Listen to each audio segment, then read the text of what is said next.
Welcome back to Critical Moments with a Neonatal Nurse Educator, Part 26. My name is Lisa. I'm a neonatal nurse educator here to help give you some moments of pause and help what would I do next in that situation. This week's all about thermoregulation.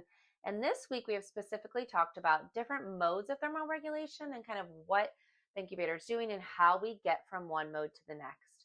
So today's critical moment is going to be about what do I do with nesting and positioning devices to help aid my baby that I'm taking care of in their warmth and in their transition. So I have some samples for us today.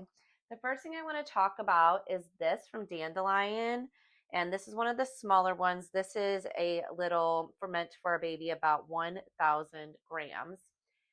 What I love about this and how you're going to use this is that it is really great when the baby's small in an incubator. They can transition out of the incubator in this. This can fold down so the baby can feed with it. It's a great device to help keep them warm, right? Think of these as aids. How is this going to help my infant stay warm?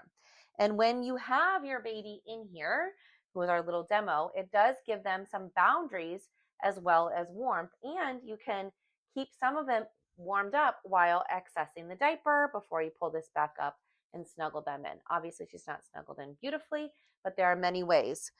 We also have a device such as this where their feet are going to go at the bottom. This may be better when you're in air mode or you really want to see the baby or they have more clothes on. That's when I recommend a device such as this. This is a Snuggly Roo. This was a Dandle Roo, sorry.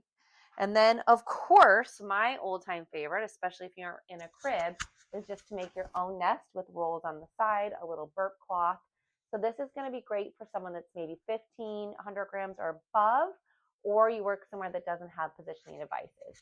Getting them in a snuggly position, giving them a little kick plate to have, is really going to be helpful to them. The other things that you have as aids is other outfits that come with pants, and of course, our hat.